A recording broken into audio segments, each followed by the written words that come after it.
Hello mga kasubs at welcome sa Sarsicles TV. Today, I'd like to share yung mga bagay-bagay about the Honda Sundiro, specifically yung S09R. Although those who na meron na ibang model, magbe-benefit din dito. Na-realize ko kasi, napaka-konti ng resources sa Honda Sundiro. Ang malimit makikita natin kapag nag-search kayo sa YouTube is yung mga ano lang, yung parang range test, product, yung mga product, yung mga ano-ano lang, for aesthetics lang kumbaga. Pero yung mga review, yung mga help needed, hindi masyado na wala masyadong available. Kung meron man baka nasa ibang language kaya ang hirap intindihin or baka may mga features silang binabanggit na hindi available sa atin kasi kung titignan niyo yung S09R natin sa ibang may mga difference. Mamaya baka try natin i-cover. So yung unang gusto kong i-mention, so ito habang may hinahanap lang ako online, tapos i-share ko na rin yung mga ibang natutunan ko. Yung isa sa mga na-discover ko, by the way, this is yung unit ko is over 3 months old. So technically ano na to, parang 90-day review. May option ba 'to mag-translate 'tong web natin? Wala 'no? Sa phone kasi automatic, 'di ba? Automatic nag-o-offer ng translation. Ay, hindi ko alam, hulaan na lang natin kasi may hinahanap ako eh. Sige, anuhin nga natin. Type natin, hon.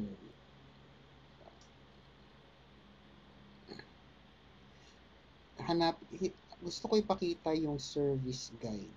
Anyway, ayan. So yung na-discover ko is that yung takip ng pito ng gulong.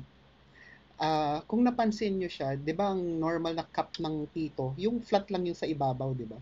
Kung napansin nyo, parang may style siya. Ang ano pala siya, ito by chance ko lang curious lang ako. Yung kabilang side ng takip, tanghigpit ng pito 'yon. 'Di ba yung pito sa loob, yung parang may pin, 'di ba, yung pito, lumuluwag yun over time. So, pwede nyo gamitin yung takip. So, tanggalin yung takip, tapos gamitin yung other side para higpitan. Huwag nyo lang sosobran, huwag nyo i-over torque. Kasi kapag sinobrahan nyo, malustred yan, palit pito kayo nang wala sa oras. So, yun yung purpose niya. Ganda nga eh. Kaya sabi ko, pag for replacement na yung pito, itatago ko yung takip. Tapos, hindi ko lang na-try kung same ba yung size ng pito ng mga e-bike sa mga motor, sa kotse, kung pwede rin panghigpit. Kasi sa kotse, ano rin yan, common yan eh, yung lumuluwag yung pito kaya sumisinaw siya. Hindi necessarily sira yung pito, maluwag lang siya. Ayan. Ngayon, so tinatry ko rin sa mobile phone ko yung walang, ayun, buti sa phone kasi di ba may pang translate. Sa PC ko, just to set your expectation, luma kasi yung PC ko, baka may feature na siya sa computer nyo, ipa-translate nyo na lang, makisuyo kayo. Ayan. So, eto, ano pala to, full range of products, fun life. Hindi ako marunong magbasa ng Chinese gamit ko yung phone ko na naka-translate na. Tapos, service support. So, piliin nyo yung pangatlo. Ah, ipapakita ko, gusto ko kasi i-share dito yung, di ba yung sa review ko, may kinalaman kasi sa, kailangan yung manual. Kasi yung later part ng experience ko, yung nakaka-encounter na ako ng yung mga fault codes or error codes. Yung for those of you na hindi pa naka-experience, 'di ba yung LCD ng Sundiro nyo, 'di ba yung may speed, 'di ba?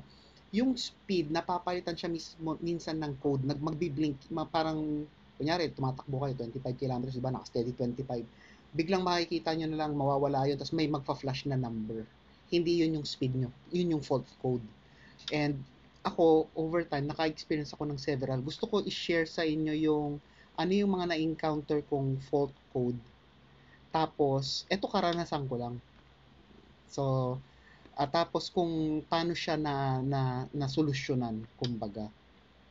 Ayan. So, in case na kayo, maka-encounter kayo ng fault code, huwag kayo masyadong, huwag kayo mataranta kagad kasi hindi ibig sabihin na sira yan kasi meron din precaution, may safety measures kasi yung unit natin. Actually, maganda nga yung mga safety measures na yun eh. So yun, eto nandito na tayo sa service support. Hanapin nyo dito, ito service guide, genuine parts information, vehicle manual, tapos leave a message for consultation. Tignan natin vehicle manual. Kasi yung vehicle manual na binigay sa atin, di ba, hindi naka-English or hindi walang Filipino. Kaya hindi mo maintindihan, picture lang.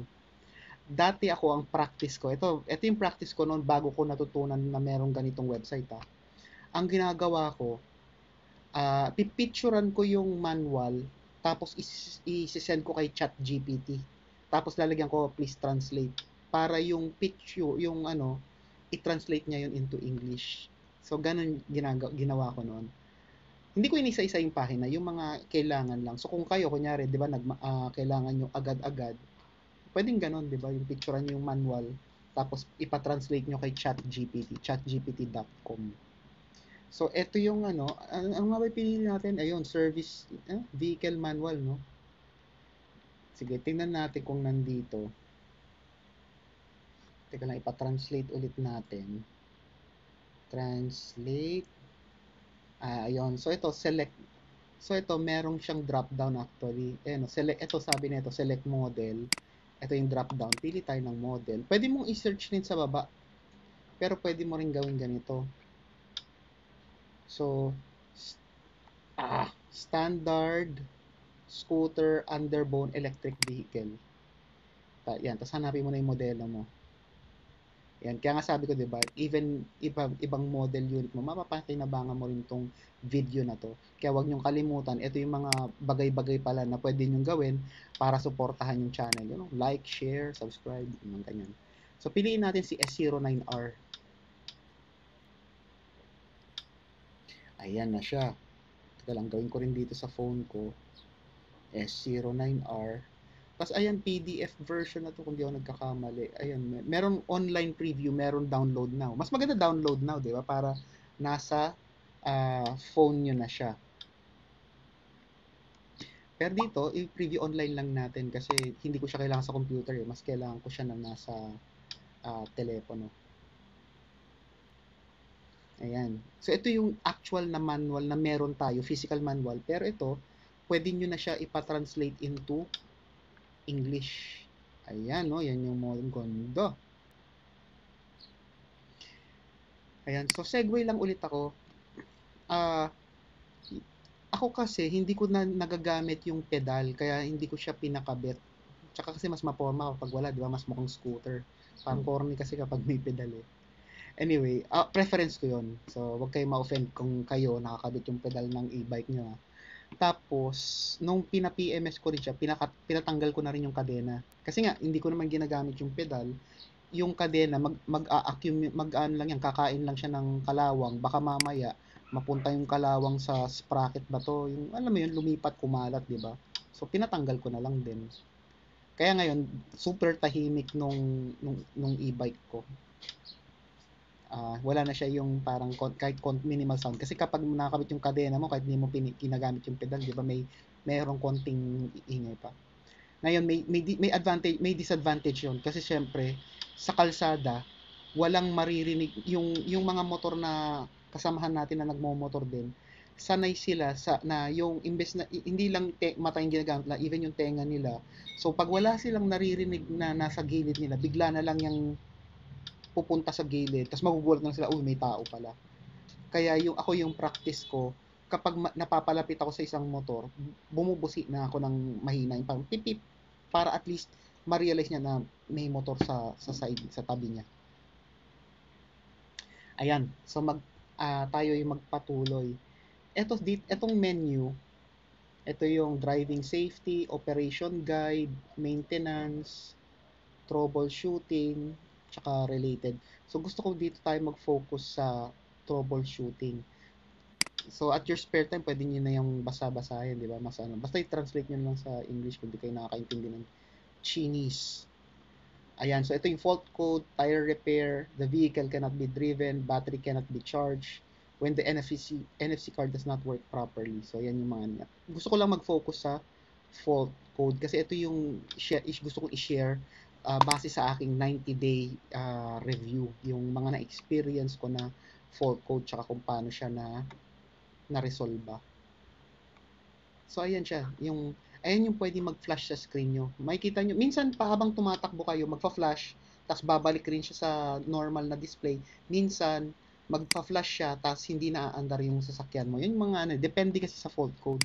I-share ko lang sa inyo yung ano yung na-encounter ko, tapos kung paano siya na-resolve. Yung iba, hindi ko na madidiscuss kasi wala naman tayong experience doon. Ngayon, ang una kong na-experience is yung 41. First time na na-experience ko siya, magfa-flash siya. So ako, ang mga ginagawa kong troubleshooting is, parang pipindutin ko yung preno.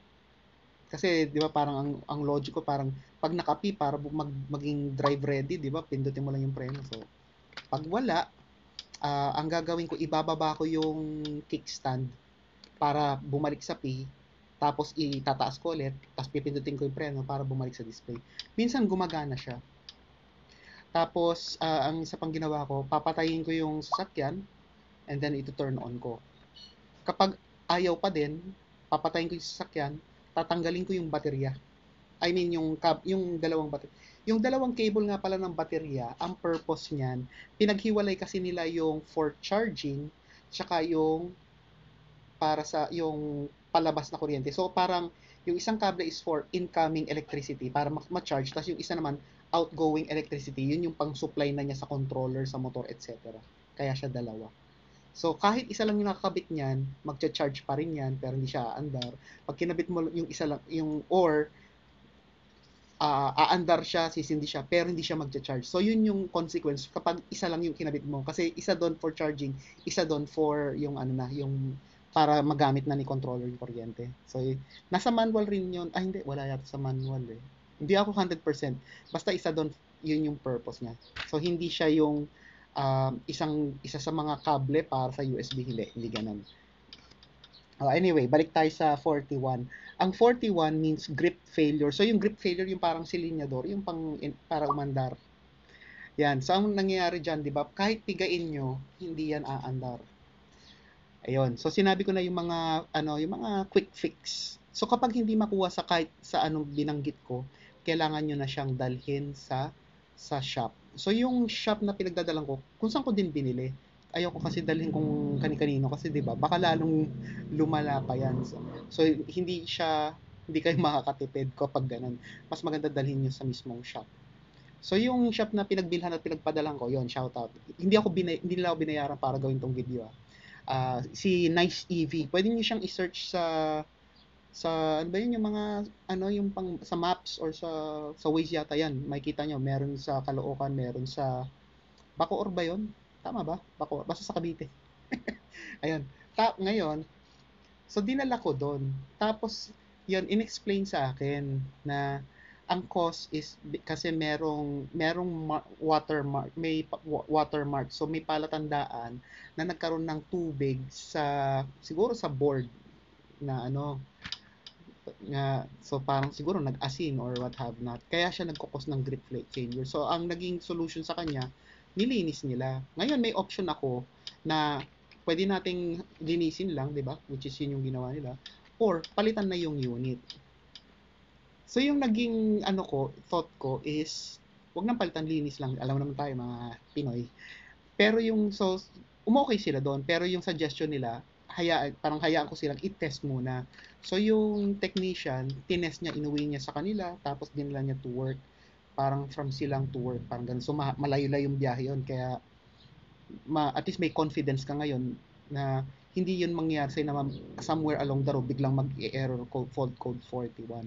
So sabi niya, hindi naman nagkaroon ng fault. Tapos nung inuwi ko from Bacoor ba yun? Basta Cavite to Bacoor ako ng Bacoor, hindi naman yata sa Bacoor yun. Anyway, to GMA, halos mga 20 kilometers, hindi naman siya pumalya. Kaya okay naman siya.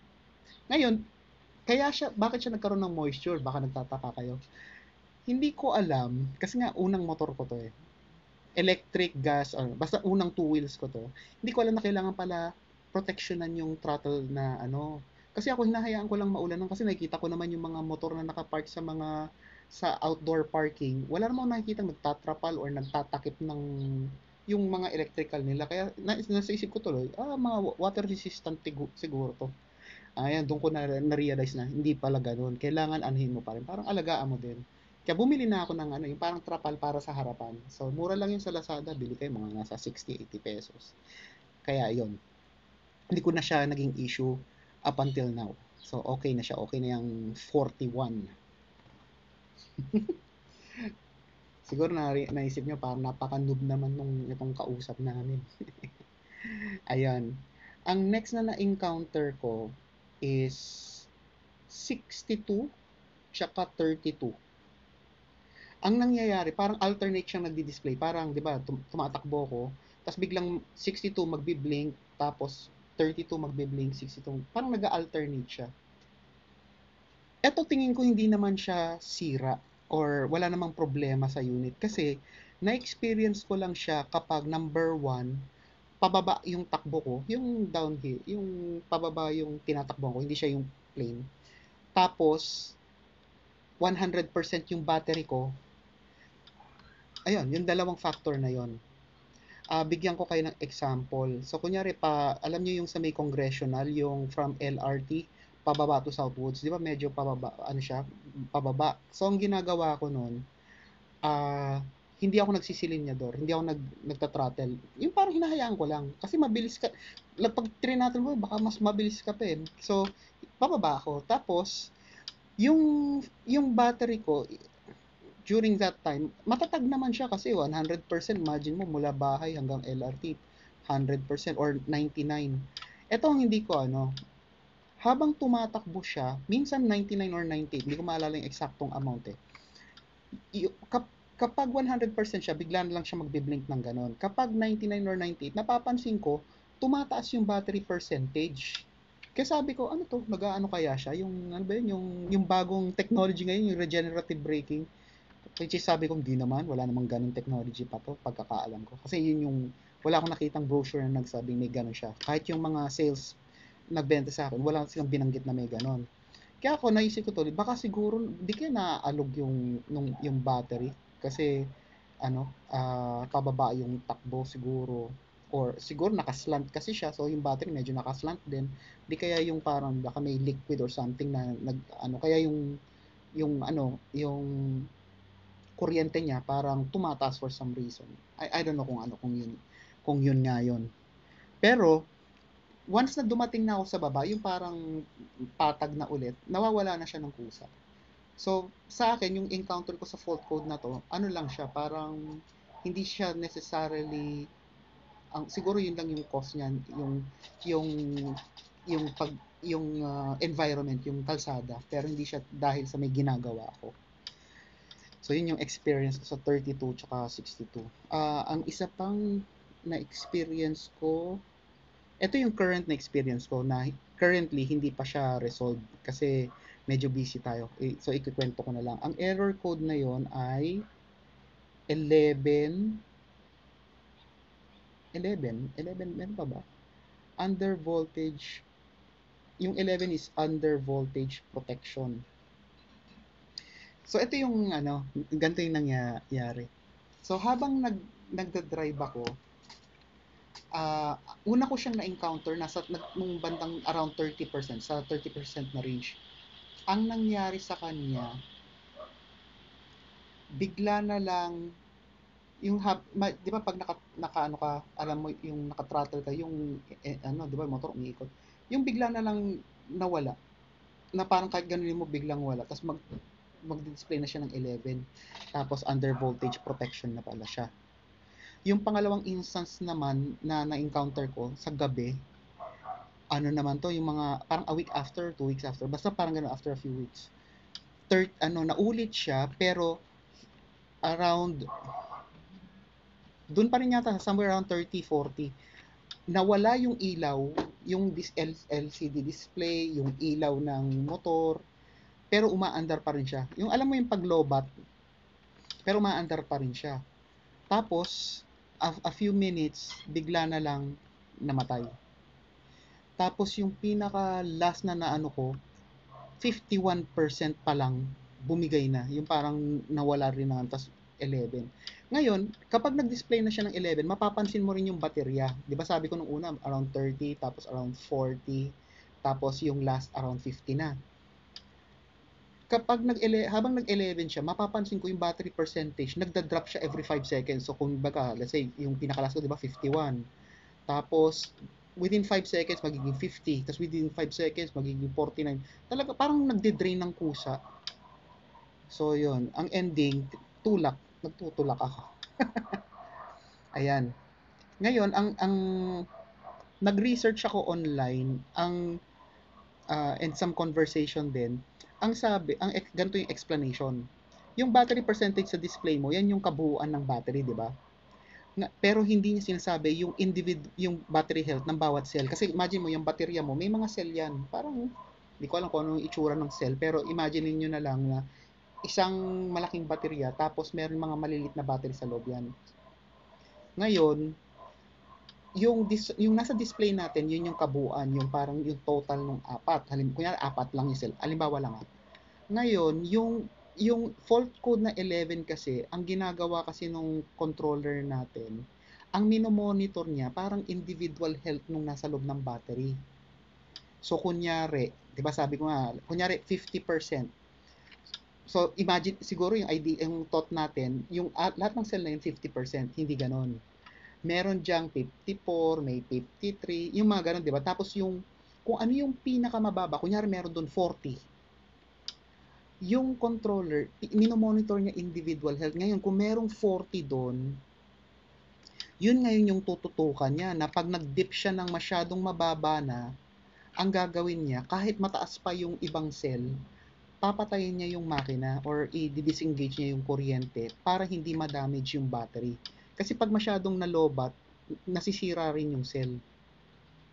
Kaya ganun yung nangyayari. Kaya magtataka kayo, 40% pa pero pinapatay na niya yung 40-50% pero pinapatay na niya yung battery. So yun yung rason behind Z11. Ngayon, ang nakita kong mga fix bago mo yung mga pwede mong i-consider bago mo dalhin sa store for repair, ang suggestion, so ito alam natin yung basic, di ba? Palamigin muna yung baterya bago after gumamit, wag niyo i-charge kagad or after ma-full charge, wag niyo gamitin kagad. Technically, kailangan palamigin yung battery. So, sa 30 minutes before, 30 minutes after. May mga nagsasabing, ano yan, lithium ion yan, hindi kailangan yung mga metal hydride, yung mga acid type yan, kailangan yan for sure. Pero lithium, hindi. Pero sa akin kasi ang point ko, wala namang masama doon kung susundin, di ba? Kung wala namang, hindi naman kayo nagmamadali. So yun, ako, ang practice ko, 30 minutes before, 30 minutes after, 30 minutes before, I mean, 30 minutes after gamitin, sorry, kunyari, i-charge mo na, wag mong i-charge kagad, pagpahingin mo ng 30 minutes before para lumamig. Ngayon, kapag full charge naman siya, bago mo gamitin, bigyan mo rin ng 30 minutes para mag-settle yung kuryente, yung charging niya. Okay? Ang isa pang dinagdag kong practice ngayon, kapag nag-green na siya, 'di ba, yung charger natin may ilaw yan. Pag red charging, pag green full charge. Mapapansin nyo, kapag red, naka-engage yung fan, umiikot yung fan kasi para hindi uminit yung charger. Ngayon, kapag green na siya, tumitigil na yung fan. Ibig sabihin, tapos na yung charging. Ang suggestion sa akin naman na nabasa ko, is parang wag kagad patayin or wag tanggalin kagad. Pwede niyo siyang stay somewhere between 1 to 2 hours para yung weak cell, medyo siya, either magkarga siya or at least mag-level siya with yung sa mga cell ng battery kasi yun nga, 'di ba? Yung kanya-kanyang cell may sari-sarili ng kuryente para at least medyo ma-relax siya or pumantay ulit. Yun yung rational. Ang next na ko rin, iwasan nyo yung malubak, yung naalog yung battery. So, yun yung mga malulubak, yung mga humps na hindi nyo sinasanto. Ngayon, kailangan kapag humps, mabagal na tayo. Tapos, ultimo yung yung kapag di ba yung pag naka-center stand ka, yung kunyari ibababa yung motor, medyo i-assist mo siya, wag mo siyang pabalagbag kasi pag nag-tag, imagine niyo yung yung battery sa loob, naalog siya. Baka mamaya magkaroon din siya ng mag-cause siya ng stress sa battery. Kaya yun. So yun ngayon yung tinatry ko for the period kasi kinokontak ko yung EV cycle. Yun nga sinasuggest nila na dalhin ko na. Ang problema ngayon kasi busy tayo sa work kasi kalilipat lang natin. Hindi tayo makapunta kagad. Kaya sabi ko obserbahan ko lang muna. Tapos by come November medyo makakasettle na ako sa company ko. Medyo familiar na tayo sa mga bagay-bagay doon. Pwede na nating dalhin over the weekend siguro. So, yan. I-update ko na lang kayo kung ano yung mangyayari sa battery. Ang sabi naman, yung battery has 1 year warranty. Sana including replacement kapag deemed defective kasi wala pa siyang nasa 3 months pa lang siya eh. Ayun. So bago ko i-close, i-share ko lang rin yung mga iba pang mga practices ko kapag para yung buhay ng battery tumagal. Ah, Huwag niyong sagarin yung load. Ang sabi, di ba ang sabi sa atin, 150 kilograms yung load. Huwag niyong sagarin yun. So, yung kasi ako kasi yung timbang ko nasa 100 kilos ako eh. Kaya ako sapat na. Yan. So, yun yung isa. Pangalawa, huwag niyong isasagad lagi yung throttle. Kasi yung throttle, imagine niyo yung electric fan niyo. Kunya, di ba, electric fan, 1, 2, 3. Para kang nakatress lagi. So, huwag niyong masyadong stress masyado yung motor. Hindi lang kasi yung motor yung na-stress, pati yung baterya. Ayan. So, kapag naman, yung tamang takbo lang, yung takbong pogi lang, kasi hindi naman siya pang racing talaga eh. Remember, L1B to. Tapos, ako yung opinion ko sa L1B, more on city driving lang talaga. Yung mga pangpatag, wag niyo siyang ipapanlong drive hanggat maaari. Or kung maglo-long drive kayo, magkaroon kayo ng parang stop, yung points na pwede kayong stop over para pagpahingahin rin ng konti yung motor and yung baterya para hindi masyado ma-stress. Next is yung so nasabi ko na yung silinyador, braking. Yung ang tendency kasi 'di ba, pag nag-brake ka automatic magsisilinyador ka rin 'di ba para umandar. So hangga't maaari, malayo pa lang kunyari yung approaching kayo sa humps, malayo pa lang bitawan niyo na yung silinyador niyo. Tapos hayaan niyo na yung physics ang magpahinto sa inyo or magpa-slow down. Kesa yung nakasilinyador kayo tapos mga ilang metro doon lang kayo magbe-brake.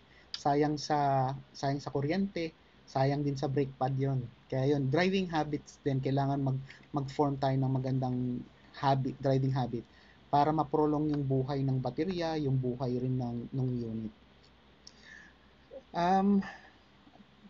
Ayun, I think yun lang naman yun. Yung busina, di ba? Kakain rin ng kuryente yan, kaya wag tayo masyadong mabusinang tao. Yung sapat lang.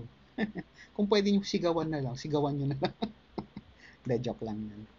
So, yun. Yan yung aking 90-day review. Overall, do I recommend the Honda Sandero S09R? For the right purpose, oo. City drive, oo. Di ba? Pero kung nyo, yung pang lalala move nyo or ipang grab delivery nyo, again, kung within city range, okay lang.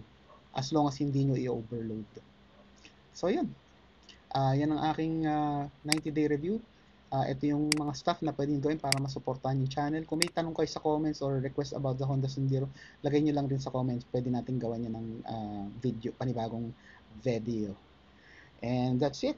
Again, good morning sa lahat and mabuhay po tayong lahat hanggat gusto natin.